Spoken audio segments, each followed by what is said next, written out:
Le comportement au travail, comme son nom l'indique, ne s'adresse que pour les juments à celles qui ont travaillé. C'est-à-dire qui ont évolué sous la selle. On peut se faire une petite idée à travers le travail en liberté, mais l'idée devient beaucoup plus forte quand on a pu dialoguer avec le cavalier. Pour caractériser une jument, et nous pour caractériser les étalons sur ces paramètres comportementaux au travail, c'est beaucoup le discours, le dialogue avec le cavalier qui permet de renseigner.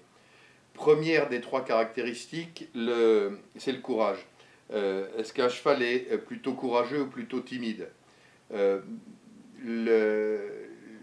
la manière de l'apprécier dans le comportement à l'écurie, c'est le cheval qui va pas avoir peur de rentrer dans un camion noir la nuit, c'est le cheval qui va aller assez volontairement au-devant du danger, passer sous un porche par rapport au cheval timide qui lui va essayer d'évaluer tous les paramètres avant d'accepter l'effort qui lui est demandé.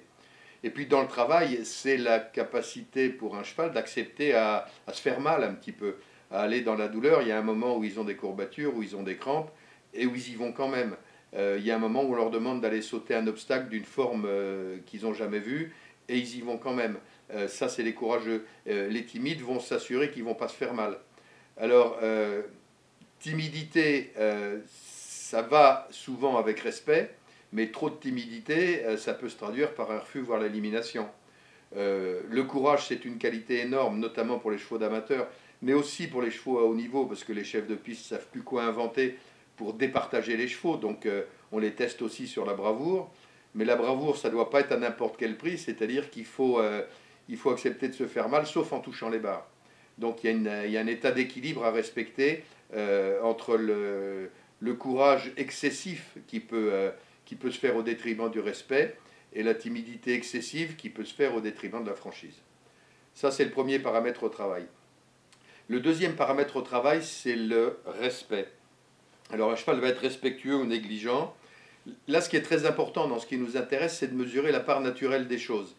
Le respect qui est dû à des techniques sur lesquelles je ne veux pas m'étendre et que je réprouve, de préparation du saut en liberté ou d'artifice de préparation du saut monté par des petits exercices de torture avec autrefois du bambou et aujourd'hui des choses plus sophistiquées, des guêtres trop serrées ou ceci ou cela, ça ne nous donne pas des informations.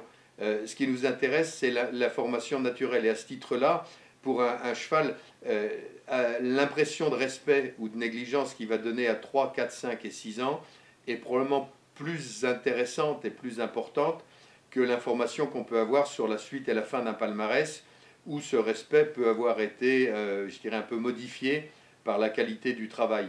Si un cheval est naturellement respectueux, un bon travail va lui permettre d'exprimer ce respect-là. Si un cheval n'est pas naturellement respectueux, il peut le devenir par des artifices. Et ça, ce n'est pas quelque chose qui nous intéresse. Ce qui nous intéresse en termes de génétique, c'est le respect naturel. Donc celui qu'on peut évaluer sur les épreuves de jeunes chevaux. Dernier paramètre du comportement au travail, l'intelligence. Malgré toute l'estime et l'affection que j'ai pour les chevaux, je ne pense pas que ce soit les animaux les plus intelligents de la création en matière de capacité à raisonner. Par contre, ce sont des animaux qui ont une excellente mémoire, et cette capacité de mettre leur mémoire au service du travail qui leur est demandé, c'est quelque chose que le cavalier va apprécier. Un cheval intelligent, il a très vite compris quand on lui cure les pieds, et puis quand il voit arriver son groom avec le cure-pied, il donne le premier et il enchaîne en donnant les 4 autres.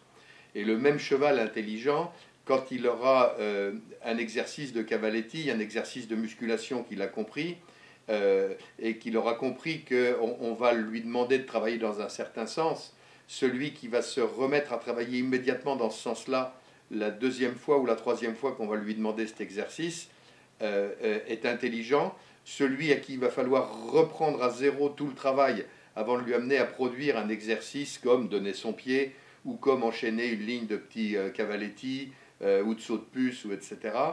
C'est un cheval qui va être moins intuitif et qui va être un petit peu plus lent dans sa manière de comprendre les choses. Il est évident qu'il vaut mieux avoir affaire à un cheval intuitif qu'à un cheval un petit peu lent. C'est de nouveau corrélé avec d'autres paramètres.